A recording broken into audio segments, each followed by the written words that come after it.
DSi, Cho Aniki Zero, and Goldeneye.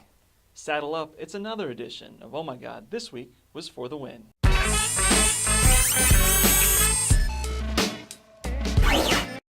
Glad to see you've tuned back in for another episode of our little weekly show we like to call Oh My God, This Week Was For The Win. I'm your host, Luke Brown. Thank you. You might remember me from the Collector's Edition show, the New Releases show, or perhaps from the documentary about a small town whose high school basketball team turns their season around once their point guard turns into a werewolf. Scary.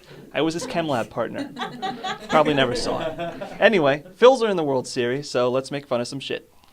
So are the Yanks. Earlier this week, rumors started popping up about Nintendo working on a new DSi model with slightly bigger screens. You may remember that the DSi was just released earlier this year in North America, so there was a bit of initial outrage from loyal Nintendo customers who shelled out almost $200 for the new model of the DS. Nintendo eventually commented on the matter to Japanese magazine Famitsu, stating, "We believe the article is speculation." Wait, you believe it's speculation? I mean, is it or isn't it? You know, this seems like the same kind of weak non-denials Nintendo was giving when rumors about the DSi started floating around the internets last year. Don't worry, I took it upon myself to do some investigative journalism and get to the bottom of this new DSi thing. Nice. You're welcome. The original source article is in Japanese, which surprisingly I don't actually speak, but with my super high-tech journalistic tools, I was able to find out the truth.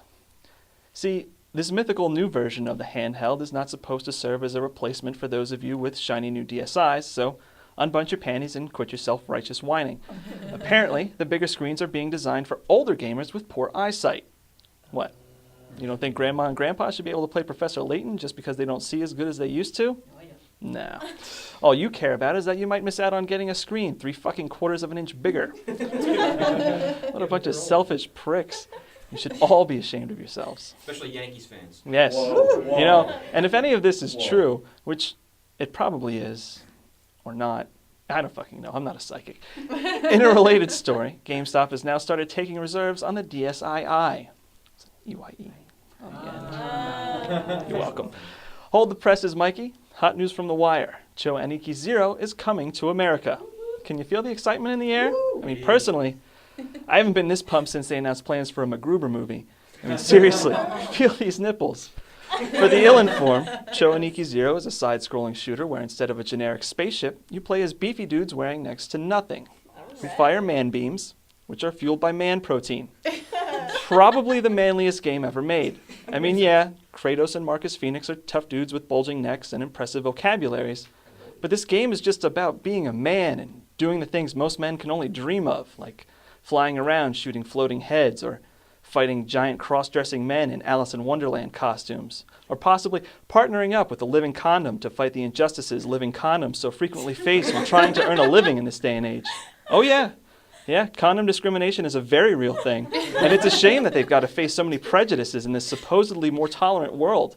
I mean, Christ, we've got a black president, but there are still people who won't give a condom a job because they don't feel right. I mean, what kind of bullshit is that? Look, I'm not saying everyone needs to have condoms in their lives, but I think if we could all just be a bit more aware of the issue, the world would be a better place. It's a heartfelt moment right there. Wow. More and more resumes for people in the gaming industry have been leaking, and I'm still not quite sure how I feel about it. Anyway, most recently, animator Craig Peck's resume has been making the rounds, and he's listed working on Goldeneye 2010 for the Wii. The developer, Eurocom, responsible for the PS2 port of 2008's Quantum of Solace. Now, this could mean a number of things. Either Activision is making a follow-up to the 2004 crap fest that was GoldenEye Rogue Agent, or they're finally getting around to remaking the original GoldenEye. Woo-hoo! For as much as Activision loves incremental upgrades to series no one cares about, I really do think this is a remake. Doing it on the Wii makes sense for a number of reasons. Most obviously, they won't have to change the graphics at all. The game's blocky characters and muddy textures should look perfect on the world's most popular console.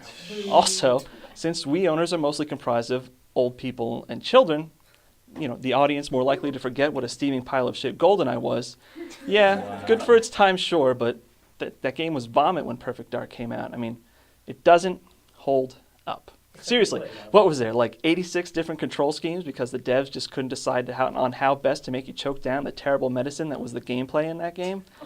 Listen, I was all about prox mines in the basement with the helicopter pilot when I was 16. But that was more than a decade ago, and my tastes have become quite a bit more sophisticated. Liar. Now, if you'll excuse me, I'm off to play Restaurant City on Facebook. Just kidding. Wow. Facebook's for people who have friends. Good night, everybody.